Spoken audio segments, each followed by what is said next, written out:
Hey everybody, I'm here in the Pace Studio again, and this time I'm with Daniel Bruhl to talk about The Alienist.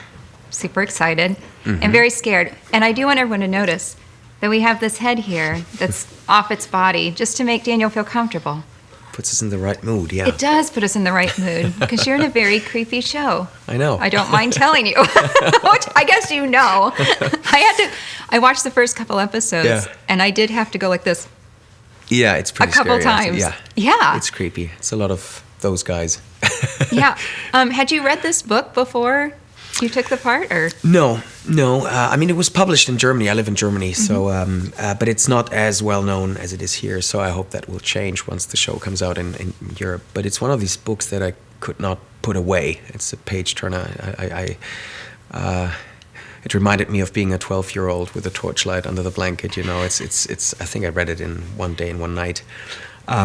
There's so many great things about it. So it's obviously a creepy psychological thriller, and it's very dark. But it's also a wonderful, entertaining history lesson about New York in 1896.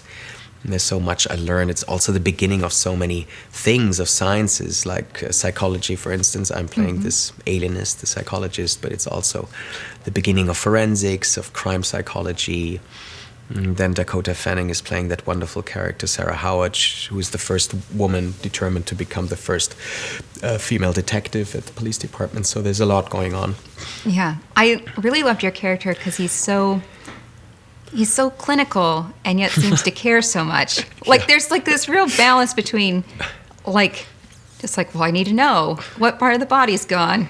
Yeah. And then, but in the same token, and you get so mad about that, and you know, and it's like, what is happening? Yeah. But then seems to care so much about the children that you're trying to help. Yeah, he does. It's an odd dichotomy. He's a pain in the ass. Sometimes he's pretty cocky and arrogant, but underneath that, he's a humanistic guy. You know, he really cares for people, as you said, especially for children. And then later in the show, we will find out more about him and why he cares so much about children. So I guess this will become clear. And he also cares about the people he's working with, although he's giving them such a hard time. I mean, he doesn't treat them well, but I guess he loves them. Yeah, I guess he loves them. I also guess maybe when you're dealing with cut-up children, take it a little more seriously as we laugh. It is, yeah. No, it's pretty unpleasant. I mean, it's pretty gruesome, but I was always into darkness, even when I was a teenager. And again, it reminded me of reading about Jack the Ripper or Jekyll and Hyde or Edgar Allan Poe or Sherlock Holmes. So I love the darkness. And my wife does, and she's a psychologist for real. She's the best shrink in the world, and she was totally into it. Thank God she doesn't have to, study dead bodies and has serial killers as patients, but she was totally into it. That's really amazing. So could you bounce ideas off of her? As yes, far as I did. Planning a character? Absolutely, yeah. She supported me all the way through. She was the best advisor. She put me in touch with psychologists, with criminal psychologists, gave me stuff to read, watched dailies, told me what to do, So, and it brought us together. It changed our relationship. I mean, I was always interested and curious in what she does, but as actors, we're always so narcissistic and only thinking and concerned about our own job. And then this brought me closer to her and the fascination about, psychology. That's lovely. And you're a father. Were you a father when you were filming this? I was a father, and I'm very sad that my son will only, will watch the show once he's 15. So he's just 14 months old. And sometimes they visited me on set and he was a baby, but still he could tell that daddy is looking strange, and then we had these scenes in my laboratory with corpses lying around. And I said to Faye, although he's a baby, just take him away. It's too much for a baby to digest. But yeah. I was wondering if that impacted your character development at all, too, since you're a father, and these are all children that are... Yeah. No, it's a big change in life. I mean, it's the best thing that happened to me so far. So you open up yourself, and you care so much for that creature and for children. It opens your eyes, and it changes you. So, that affected, I guess, the process in that show. I couldn't see how it wouldn't. Yeah. I guess that was it. What do you think about 1900s psychology? Did you learn anything about that? Because obviously they show that hospital where people are, Yeah. they treat them very poorly. And then I think Yeah. about how we treat people now. It Yeah. really made me kind of think about mental health in general. I know, but it's still, there's still so much we don't know about the human mind. I mean, it's a fascinating, complex universe, and I guess that's why it took so long for humanity to face that, to get into that. So it's surprising that psychology, which it has to do with everything we do, because it analyzes our cognition, our behavior, our emotions, was only discovered so late. It was for a long time seen as a branch of philosophy, and I think only in the 1870s, the first psychological laboratory was founded in Germany, of course. And then, all these guys, these weirdos, Sigmund Freud and all these guys, they were pioneers and considered to be dangerous and crazy and charlatans, because people were afraid of talking about what is going on inside of us. And the interesting thing in the show is that it becomes clear that the evil lies within all of us.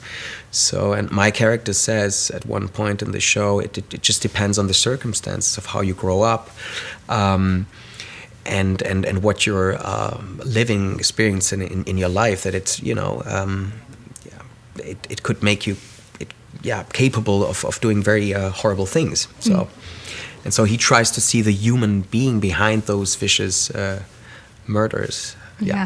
Ooh. Still, it's a lot. Now, you've done a lot of film.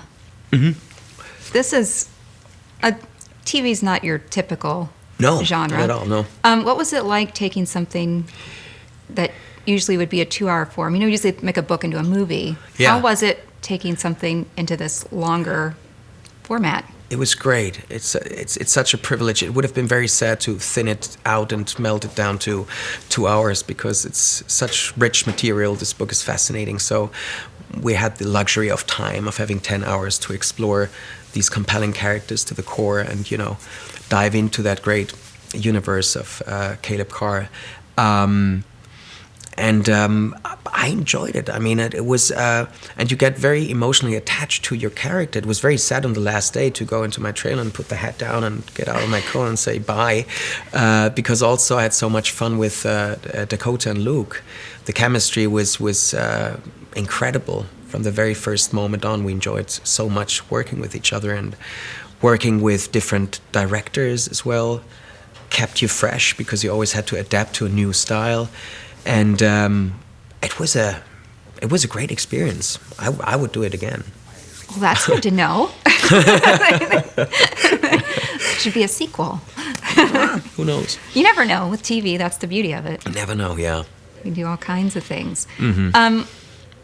Do you think, what was it like, I've seen Inglourious Basterds, you're kind of the bad guy, and this one you're kind of the good guy finding a bad guy. Do you like those kinds of changes? Absolutely, yeah. It has to be diverse. It has to be always a new challenge. Otherwise, it can become very boring.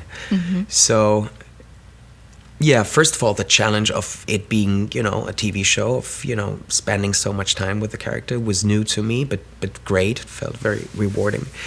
And also the character, all these layers, all the fascinating journey that he goes through was very compelling. And that's what happens to all the characters. It's also an interior journey where you find out so much about them. And again, it would have felt very restrictive and hard to get to a certain point after 10 minutes, and then only have another 80 minutes to tell this arc. Yeah, I wish they'd do more books that way. Yeah. Instead of making them into movies or so many sequels where it kind of loses the person. Exactly. You think about that, and they're like, we make this one too, and you have to wait a whole year. Yeah, I know. It's like, I'd rather just wait and binge them all when I can. Yeah. I don't know. And you have an interesting background from Berlin and Spain, two places I've never been but want to go. Oh, you have to go. And I have a tapas bar in Berlin. You do? Yeah. You have to come and I'm gonna invite you to some tapas and some nice. So you took your Spanish food to. I did, Germany. 8 years ago. I missed Spain so much, and since I moved out from my, mother's house, where she always cooked the most wonderful Spanish food, I was missing that. And me and my friends from Spain thought, like, living in Berlin, oh, we just let's open a tapas place. Oh my goodness. What's your favorite kind of tapas? Oh God, so Like, what would you recommend if I come to visit and I come to your place? Chipirones. I just love all what is, seafood. So squid, octopus. Well, I see you don't like. There's also some vegetarian options. Some ham. I could do it. I'm sure it's cooked a way that my fried southernness would like it. I'm sure we'll find something for you. Sorry, I can't help natural reactions. Yeah. I wish I was one that could hide my natural reactions. It is not a gift that I was given from my mother. It was not. Well then, tataki of the Presa Iberica, which is the patanero, is the best meat and ham in the world. I think it's that we really have the best ham. I mean, there's a lot of things that I would say the Italians are the best, the French are the best. The southern cuisine in the States is fantastic. When I shot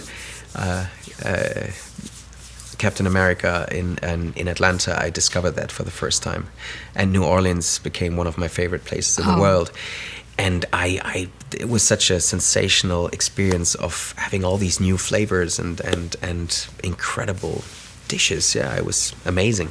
Yeah, Atlantis, fried buttermilk, fried chicken. Buttermilk. Wow. They soak it in it. Yeah, fantastic. Yeah. So you're kind of one thing I never dared was chicken and waffles. This is a very weird combination, I have to say, because we're big in waffles. Yeah. In Germany, well, the Belgians are, but we too. And but combining it with chicken, how is it? It's good. Yeah. There's nothing not to like. Well, you would eat French fry, maybe with chicken. Yeah. It's similar. Yeah. Ish. Yeah. Well, it's a little weird, but I'll try your squid. Okay. You can try a chicken and waffle. I live near Atlanta, so we could do a movie there again. Fantastic. I can hook you up. Which, by the way, Captain America, I have a 13-year-old and 10-year-old boys, so they're going to think I'm very cool. Yeah. I hope so. You. Yeah. You've given me cool points. I'm very thankful for it. Yeah. So in Berlin, isn't that like a real filmy kind of city? They have a film festival there. Yeah, it's a great city. Did you get involved there first? Yeah. Okay. Well, I grew up in Cologne, in West Germany, which is nice, but not as exciting as Berlin. So I moved to Berlin 17 years ago. And it was good because I met, the guys that I needed to meet. And there's a good music scene, film scene. There's a lot going on culturally. I mean, there's a very vibrant city. And it's nice because it's not as gentrified as other places. So we have that slightly different system in Germany where you don't have the capital where everybody goes to. Oh. Like in England, it's London and Paris and so on. But in Germany, it's, the money is elsewhere. So it's in Munich or Stuttgart or Frankfurt or Hamburg. So it's in Berlin is more about politics and media and stuff. And that's nice because by that, the city maintains its edge and, subversive, anarchistic flavor. Oh, I had no idea. Yeah. You have to come again. You have to, I'll show you around. I remember the wall when I was a kid. Yes, there's still the wall. The wall is still there. You can see it. But I mean, I guess when I think of Berlin, that's the first pretty thing much that it. comes to mind. Well, as a child, that was very formative. No, that's what makes it interesting. No, Yeah. and I'm kidding, but it's true. That's what makes the city so unique that you can still see the differences between East and the West. There's some streets in the East near where I live where you think you're in Russia. It looks like Russia. Yeah. Karl Marx Allee. It looks like you're driving around in Moscow or whatever. And so you have these two faces in one city. Makes it interesting. Oh, wow. And it's not gentrified. I love it. Well, not as much. Wow. Where I live, of course, it is. All these bloody Westerners from West Germany who moved out there to be, in the cool east of Berlin. So it has changed. No, it has. But not and there's to a tapas bar. There's a tapas bar now, that annoying actor. So, but other than that, I mean, there's still places and spots that are pretty original and unique. Yeah. I love it. Tell me about what people can look forward to with The Alienist as far as, is it going to come to a good conclusion? Yes. Well, sort of. Yeah, Does no, the it will. gore continue? Because I've only Yeah. seen the first 2 episodes. No, the gore is going to become more, but it's going to be it's going to be exciting. Honestly, and the thing about this show is that it's so incredibly authentic, and this is such a privilege when you're given the chance to time travel in my job. Again, it makes you feel like a 12-year-old. It was mesmerizing when I arrived in Budapest. The effort, the passion they put into this project is quite remarkable because. I come from movies where sometimes, doing a period film, you get a script and on a page it says 50 carriages and 500 extras and whatnot, and then you arrive on set and it is 1 carriage with a 3-legged horse and 2 extras, and you're supposed to recreate that time because there's just not the money and the possibilities to do it properly. So in this case, they recreated Gilded Age New York, and it was very bizarre for me to walk around New York these last couple of days and to walk down the very same streets we recreated in Budapest. So Mulberry Street, 1896, where everything about it felt real, and also the costumes and the props. No matter what you touched, it felt real. Well, also that, real. including that. Yeah. No, there were some shooting days when the first corpse I saw, I was like, oh God, this is very, very creepy. But I think this quality will be seen. And the characters are great. I think people will engage with the story. Also, you learn so much about politics at the time, the corruption within the police department. So you have great villains in the show. The Roosevelt. A great killer in the show. Oh. So, but I cannot say too much. I'm a no, master in spoiling things. So I will say that's why I didn't read the book ahead of this interview, Yeah. is because I didn't want to accidentally spoil or something. I only know very little. But I will That's say good. this That's too, good. as gory as it is, Yeah. it's very beautiful, which I know sounds weird, but the cinematography is lovely. You do feel like you're watching a high budget movie. Yeah, and I love that period in time because, and the show explores all the diversity in the city, also socially speaking. I mean, we go from the neighborhoods of the Vanderbilts and Roosevelts and JP Morgans to the most rotten holes and the tenements where, the immigrants lived like sardines, like 50 of them in one room. And so the show captures that all. But you're right, there's a lot of beauty about that. I mean, and we found locations in Budapest which were absolutely fascinating. It's another place you should visit in case you haven't been. I'm Hungarian. I'd really like to go. You are Hungarian? Yeah, my mom. Huh? Yeah. Oh, wow. Immigrants came in that time period. Yeah. Oh, wow. And my character is Hungarian-German. Yeah, I thought so from the name. Yeah, Also and I had to learn one scene in Hungarian, and I'm happy that it's still in the show because that was the hardest day for me. I had to, and this language, I mean, if German is funky, Hungarian is uber funky. I mean, it took me a couple of days to learn that one line. But no, it's a fascinating place, and it was perfect for our purposes in recreating, especially upper class New York. So we found incredible villas and mansions, and the Opera House is the most beautiful in the world. And then Delmonico's, that restaurant, which is very important in the show. We shot it in a library, but you will see. I mean, you've seen it. These locations were just incredible. Yeah, I loved it. And I love that time period because I think a lot of Americans can really relate to immigrants. You know, Right. a lot of our families started in New York in Right, that era. yeah. A lot of people Yeah. came over. I always think about it when I come and I Yeah. think, oh, And it is when my I great-grandparents lived in this Yeah. tenement place. And when I come Interesting. here, I find this so fascinating about America in general, but especially about New York, that you have all these languages, and no matter who has a fascinating story to tell about, ancestors and background. And this is fascinating because we don't have that in Berlin. We don't have that anywhere. Maybe in London, but New York, I think, is the place. So that's the beginning of, not the beginning, but, an important time where this melting pot was even exploding more and more people were coming into the city.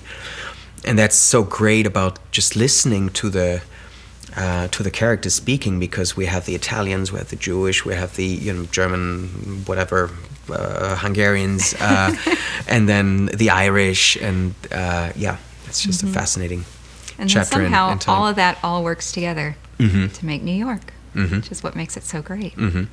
Gilded Age. I love it.